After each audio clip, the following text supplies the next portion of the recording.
Começando. Então, a aula de hoje começa agora, certo? Bom, pedi para vocês colocarem a apostila grupo 6 na página 380, que nós vamos falar sobre hábitos alimentares. Então, eu vou compartilhar com vocês agora a minha tela. Já estou compartilhando. Nós vamos aqui. Vocês estão nessa página, certo? Meninos, o que é o hábito alimentar? O hábito alimentar é o que a gente come, é a maneira como a gente se alimenta, né?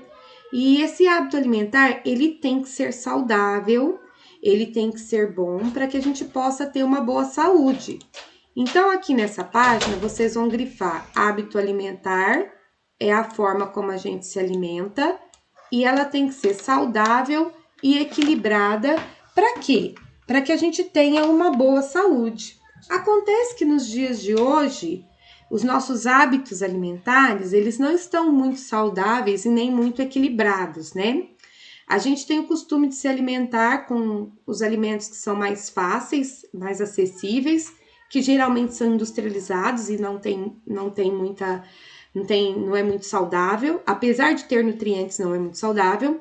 E também nós não temos uma alimentação equilibrada, né? Às vezes a gente não toma café e almoça demais, às vezes a gente fica o dia inteiro sem comer e à noite exagera.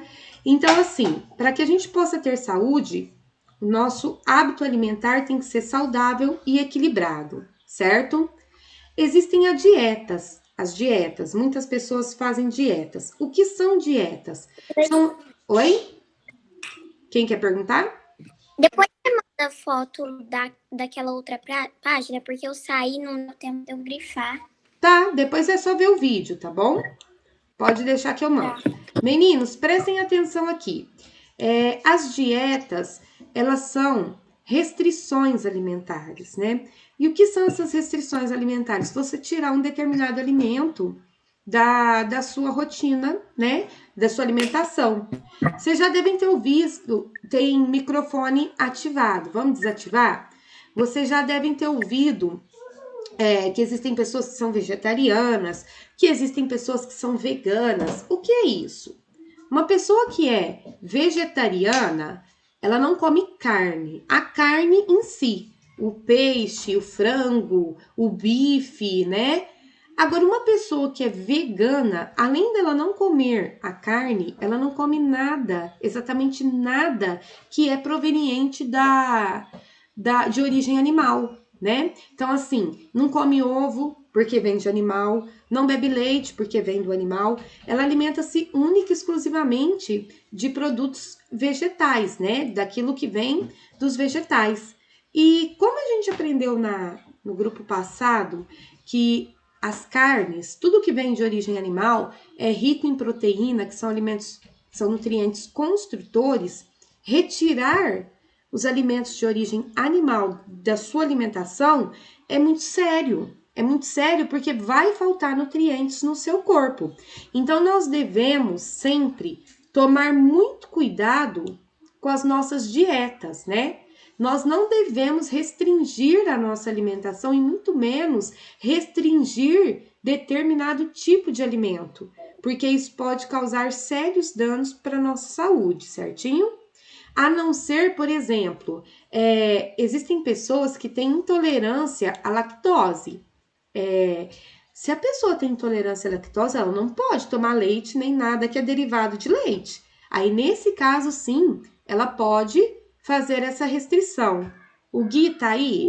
Guilherme, eu lembro quando você era criança que você tinha uma alergia. A que era a sua alergia? Era a proteína do ovo, não era?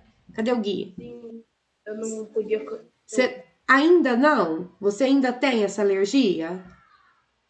Não, não tem. Hoje você consegue comer alimentos que são derivados do ovo.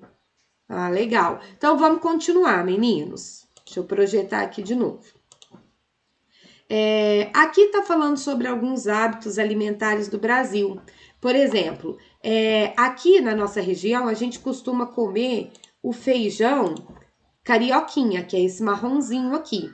Mas lá no Rio Grande do Sul, por exemplo, eles se alimentam muito com o feijão preto, que é aquele que usa na feijoada. Aqui o acarajé que é um prato típico da Bahia, certinho? Cada região tem uma característica alimentar, né, particular. Mas todos os alimentos, eles são ricos em nutrientes, sempre. Vamos falar sobre desnutrição, né? Meninos, é muito comum a gente pensar que a desnutrição, ela só faz parte de crianças pobres que não se alimentam. Isso é errado. Qual que é o significado da palavra desnutrição? Falta de nutrientes. Não tem nutrientes suficientes. E a desnutrição, ela acontece de duas formas. Primeira, criança que realmente é pobre e não tem como se alimentar direito, né? Ela não come por pobreza, porque não tem alimento, e aí vai faltar nutriente. Mas existem crianças, principalmente algumas crianças que são até obesas, que sofrem com a desnutrição. Por quê? Não é que elas não se alimentam, elas se alimentam, mas elas só ingerem alimentos do grupo dos carboidratos e falta nutrientes do grupo das proteínas, das frutas, legumes e verduras. E aí a criança está gorda, está obesa, mas sofre de desnutrição. Por quê? Porque ela não come todos os nutrientes que ela precisa, ok? Alguém quer falar? Tá com dúvida? Férias. Fala, Félix, que foi? Pode falar? Pode? Eu tava vendo a imagem do menininho aqui, a menina, tava falando que ele tem 10 anos, né? Aham. Então, tipo assim, eu tenho, acho que 7 meses, tenho 1,44 de altura e peso no mínimo 42. O que tem de errado comigo? Porque de 20 a 38 quilos é a altura de 10 anos. Quantos quilos você tem, Félix? Acho que 42 eu tô agora. Tá com 42 e qual que é a sua altura? Acho que 1,44. Então, a sua altura, Ah, ela tá acima de 1,25. E você tem quantos anos? 10 anos e acho que 7 meses. Ah, não tem nada de errado, Não? entendeu? Não. Você tá entre. Tudo bem, tá com 42, mas tá perto do 38, entendeu? Ó, vamos continuar. Nós já vamos falar sobre o peso e a altura de vocês, tá? Deixa eu concluir e aí depois a gente fala sobre isso. Eu vou chegar nessa parte que o Félix fala. Desidratado é a mesma coisa que desnutrição? Não, desidratado é sem água, tá? Ah, tá. Desidratado está relacionado à água e desnutrido está relacionado à alimentação, certo? Vamos voltar aqui. Bom, então eu acabei de explicar para vocês que uma criança desnutrida, ela pode ser tanto por falta de alimento ou por excesso de somente um tipo de alimento, ok? E agora eu vou falar para vocês sobre o índice de massa corporal, que é isso aqui que define se você está tendo uma boa alimentação ou não. Às vezes você olha para o seu amigo e ele é mais magrinho que você e você é mais gordinho que ele. Ser magrinho ou ser gordinho não indica que você tem uma alimentação, um hábito de alimentação saudável. Isso está relacionado com o seu IMC. O que é o seu IMC? O índice da massa corporal. Como que ele é calculado? Você pega o seu peso, né? A sua massa e divide pela sua altura vezes a sua altura. Então, por exemplo, se você mede... Aguarda um minuto que eu acho que tem gente querendo entrar na aula. Deixa eu aceitar. Aí. Continuando. Se você pesa 30 quilos, você põe 30 aqui. E se você mede 1,5 m, você coloca aqui, ó, 1,5 vezes 1,5. Aí você divide o 30 do seu peso pelo 1,5 pelo resultado dessa multiplicação. E aí vai dar um número, certo? Na hora que você obtiver esse número, se esse número for de 16 a 16,9, você está muito abaixo do seu peso.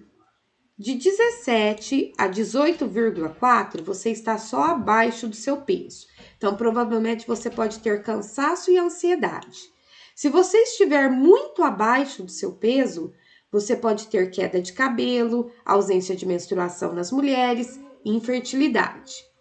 Quando esse número dá de 18 a 24,9, você está no peso adequado, entendeu? Então você tem menos problemas de coração, de circulação. A partir do momento que esse número começa a ser maior que 25, aí vem o sobrepeso, a obesidade grau 1, obesidade grau 2, obesidade grau 3. Então, para você saber se você está bem ou não, não adianta só você ir na balança e pesar. Você tem que fazer o cálculo do seu IMC, que é o índice da massa corporal. E é aí que agora nós vamos falar sobre um problema que tem acometido vários adultos, mas principalmente a geração atual de adolescentes, que são os transtornos ou distúrbios alimentares.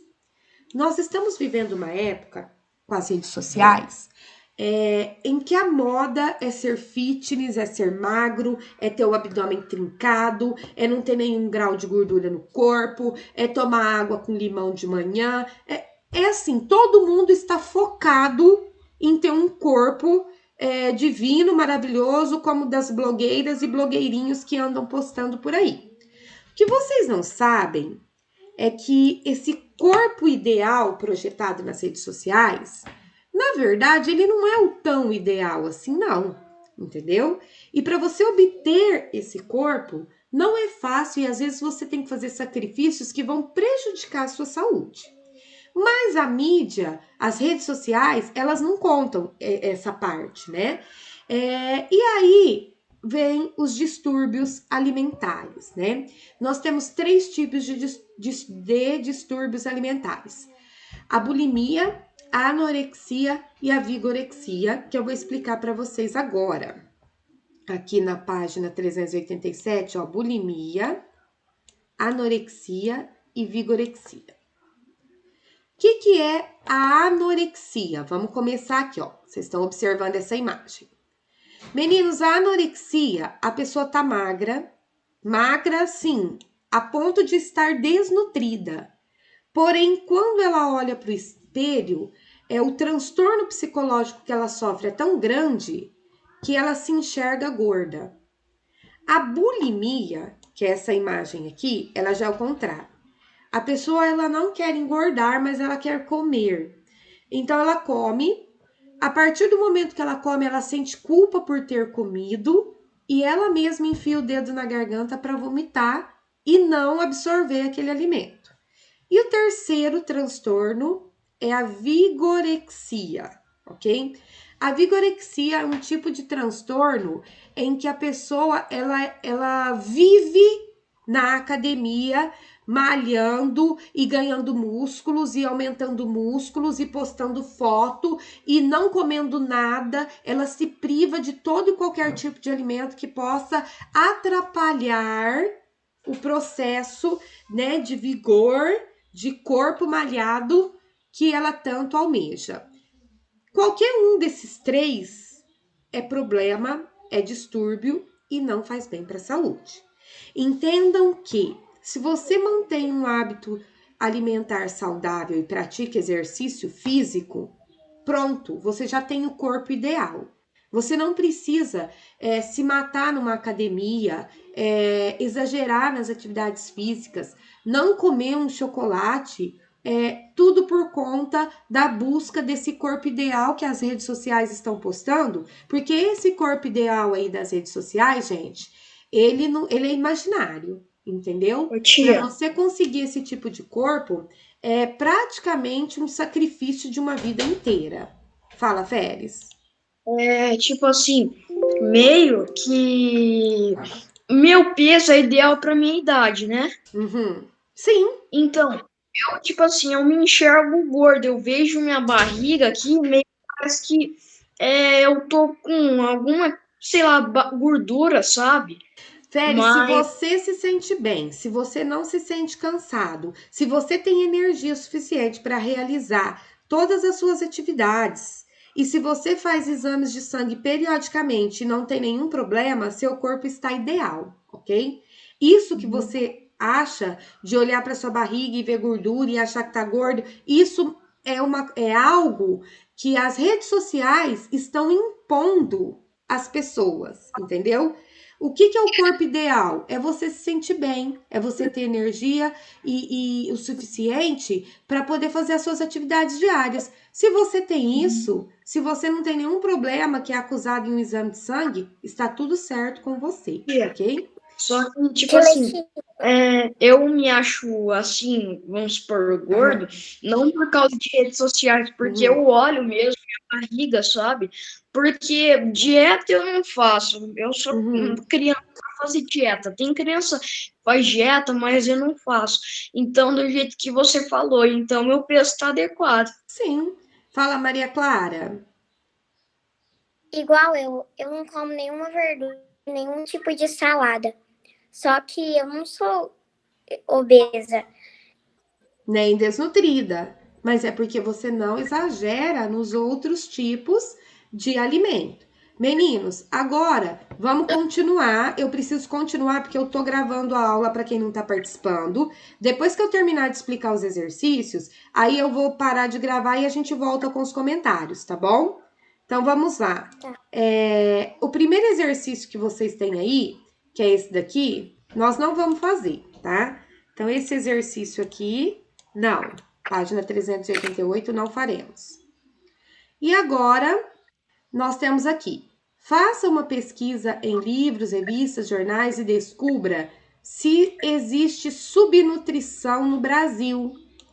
Em caso positivo, você vai anotar aqui as informações. É claro que eu já fiz essa pesquisa, eu já organizei esse vídeo. A gente vai assistir esse vídeo agora. E depois que a gente assistir o vídeo, eu já vou elaborar a resposta junto com vocês para a atividade ficar pronta, tá bom? Então vamos lá. Prestem bastante atenção no vídeo. É uma situação bem difícil a dele. Você imagine uma pessoa... Quando a comida é pouca, vem a fome. Quando, além de tudo, é de má qualidade, vem a desnutrição. Esses dois problemas afetam milhões de famílias em todo o país. E as principais vítimas são as crianças.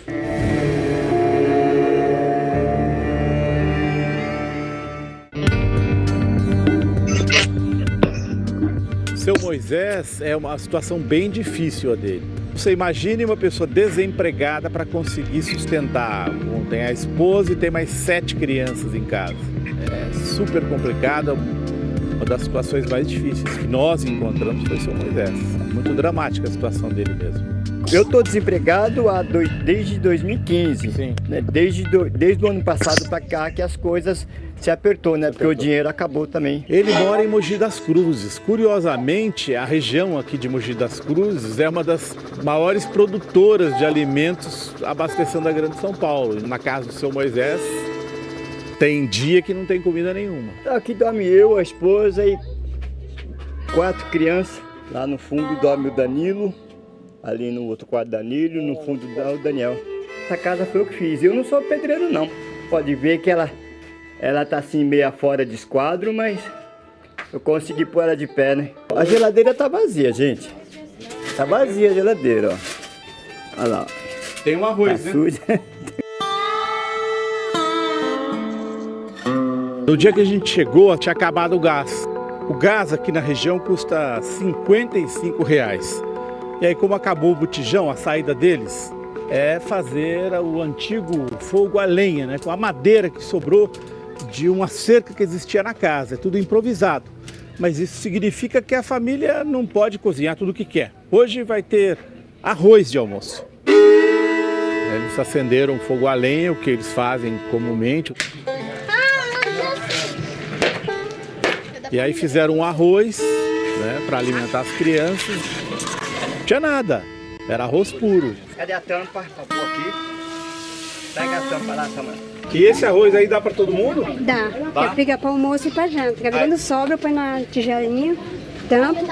Aí mais tarde eu esquento, dou para eles comer. Isso aí é para arroz e para janta?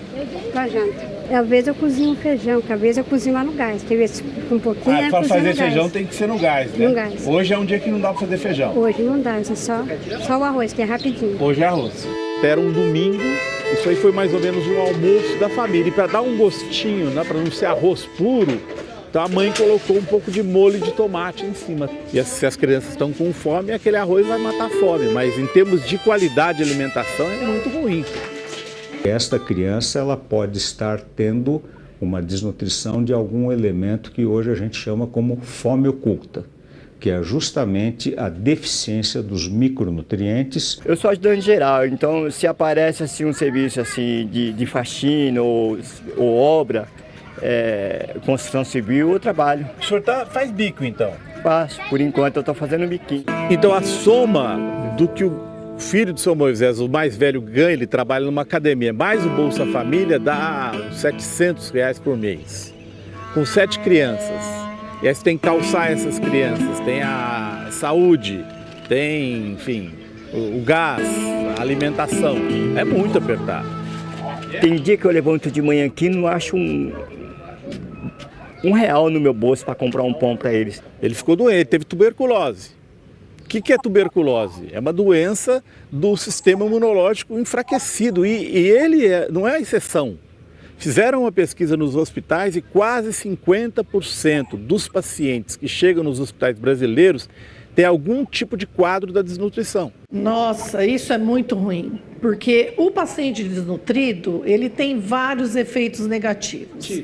Ele acaba ficando muito mais tempo internado, ele tem complicações maiores no pós-operatório, ele demora mais tempo para ter alta hospitalar, ele volta para o hospital. O seu Moisés, ele corre o risco de perder alguns filhos porque eles foram internados. Foram para o hospital e constataram que era fome, que era desnutrição.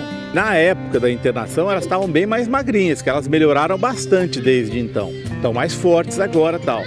Você imagina, para uma criança ficar 20 dias internada num hospital, é porque o quadro era um quadro grave, né? Mas as consequências da desnutrição podem ser muito graves. Então, a primeira delas é assim: a criança que não cresce de uma forma adequada. A segunda esfera que a gente tem, a criança desnutrida, ela é mais propensa a infecções. A merenda escolar hoje no Brasil, para essa faixa de renda, ela assumiu um papel essencial, porque é praticamente a... Meninos, só vou parar aqui para eu fazer um parênteses. Há alguns anos no Brasil, a merenda escolar, ela tornou-se obrigatória. Foi o governo que instaurou para quê? Para combater a desnutrição e evitar os gastos com a saúde pública, porque a quantidade de crianças que eram internadas e morriam de fome no Brasil há uns 20 anos atrás era muito grande. Muito grande. Então criou-se um programa onde as escolas públicas agora, elas fornecem café da manhã, lanche de fruta no meio da manhã, e antes de ir embora, antes da criança ir embora, a própria escola fornece um almoço. E assim, tudo uma alimentação equilibrada para que essas crianças não tenham desnutrição e não sobrecarreguem o sistema de saúde público. Garantia da alimentação da criança.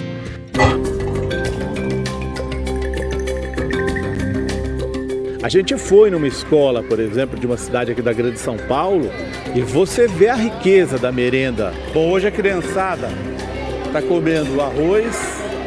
Esse arroz tem frango, cenoura, couve. É uma refeição bem completa. Eles acabam levando esse hábito alimentar depois para casa, segundo as pessoas que trabalham. Olha só, além de alimentar e nutrir estas crianças, né? O que elas aprendem a comer vai modificar o hábito alimentar delas para quando elas se tornarem adultos. Trabalham nessa escola, quer dizer, tem, além de ser uma refeição, também é educação através da refeição. E depois também tem Mexerica, o pessoal tá gostando. Tá boa? Mexerica? A Aline tá gostando, né, Aline? Olha lá. A merendeira da escola falou que ela até olha, ela reconhece a criança que está mais fraquinha e ela fica meio que insistindo para que a criança coma mais. Aqui tem alunos que eu tenho certeza absoluta que eles comem aqui. Só. Eles comem aqui. Só. Nós estamos num bolsão de pobreza muito... Isso que a merendeira falou é certo. Aqui em Guaíra, as escolas municipais, elas também servem alimentação.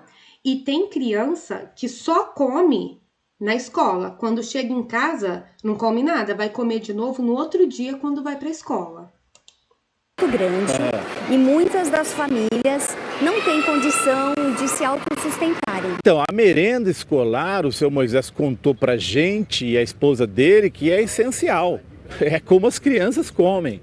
Vão na escola, tem a merenda da escola e depois tem uma entidade social próxima da casa deles, onde também fazem algumas refeições. E o curioso é que 80% do dinheiro que sustenta essa ONG, né, que alimenta as crianças da periferia de Mogi das Cruzes, 80% do dinheiro não vem do Brasil, vem da Noruega. Olha só que interessante, né? Então, próxima à casa do seu José, tem uma ONG que serve alimentação para as crianças carentes. Então, gente, essas crianças, elas só comem, elas só se alimentam assim. Então, quando tá de férias, não tem alimentação. Então, é uma situação bem difícil e muito real no Brasil. Então, vamos ao exercício agora.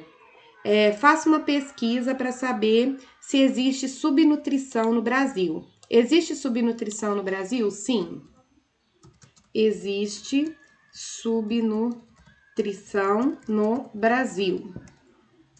Ela acontece... Eu não tô conseguindo. Ah, vocês não estão conseguindo, verdade, eu não tô projetando, peraí.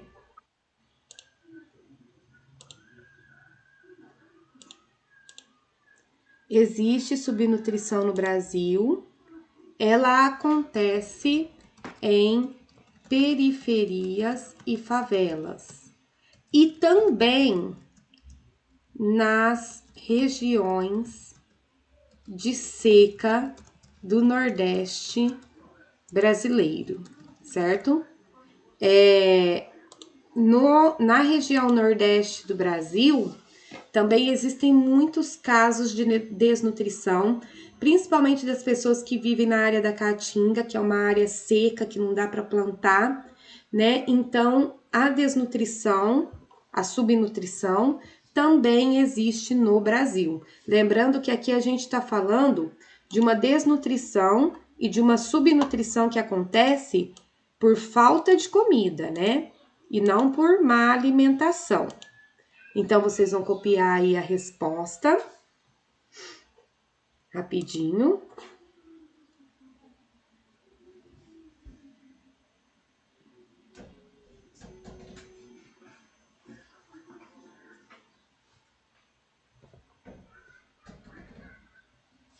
A próxima questão que a gente vai fazer é a questão de número 3.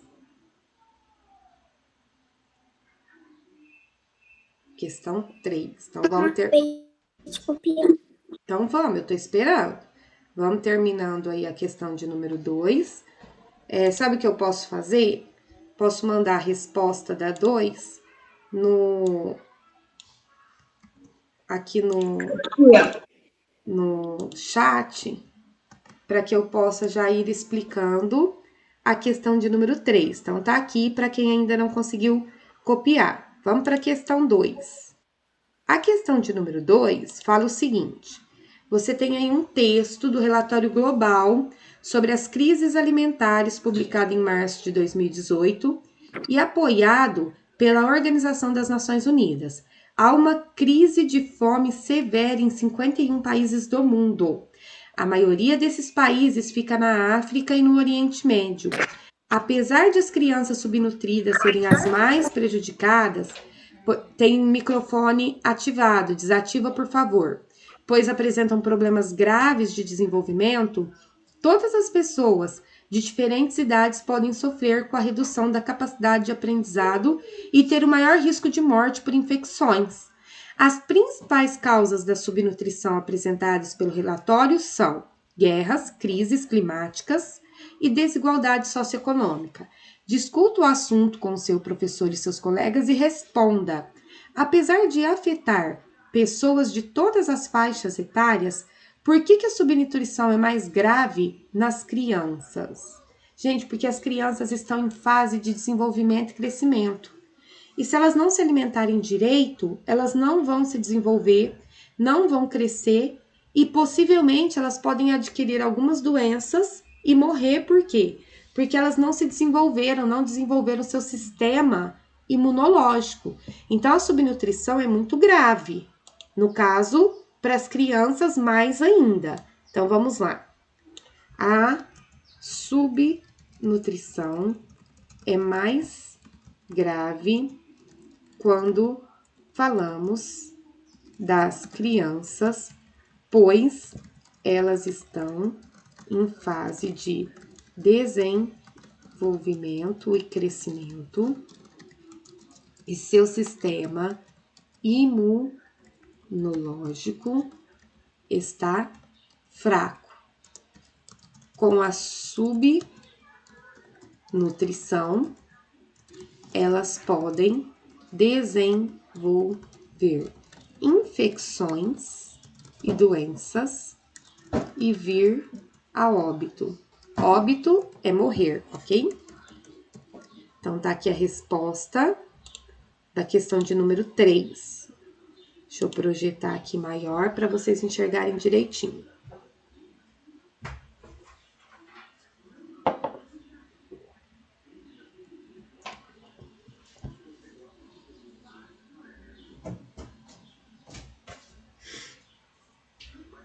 Sete minutinhos já para a aula acabar.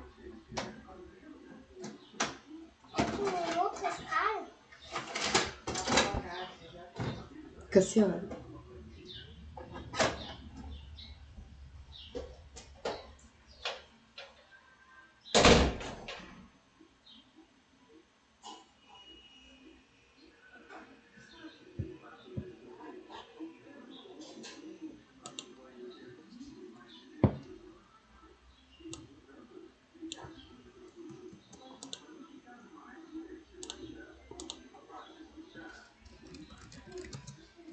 Eu vou colocar a resposta aqui no chat, que eu quero olhar para vocês, tá?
Meninos, eu vou agora explicar a última página, depois eu volto aqui para quem não conseguiu terminar, tá certo? Vamos para a última página da aula de hoje, que é essa daqui. Você tem microfone ativado, gente, vamos desativar. Você tem 6 frases e você vai completar as frases com as palavras aqui do quadro, levando em consideração todas as explicações que a tia Letícia deu durante a aula. E por último, o exercício de número 5, você tem aqui uma pergunta sobre o IMC, que é o Índice de Massa Corporal. Você vai ler a pergunta e marcar a resposta correta, certo? A aula de hoje é isso. Assim que vocês terminarem, vocês vão tirar foto destas páginas e mandar para a tia Letícia corrigir. Lembrando que essas 2 páginas aqui a gente fez junto E a única página que vocês vão fazer sozinhos é a página 391, ok? Vou parar de gravar, peraí.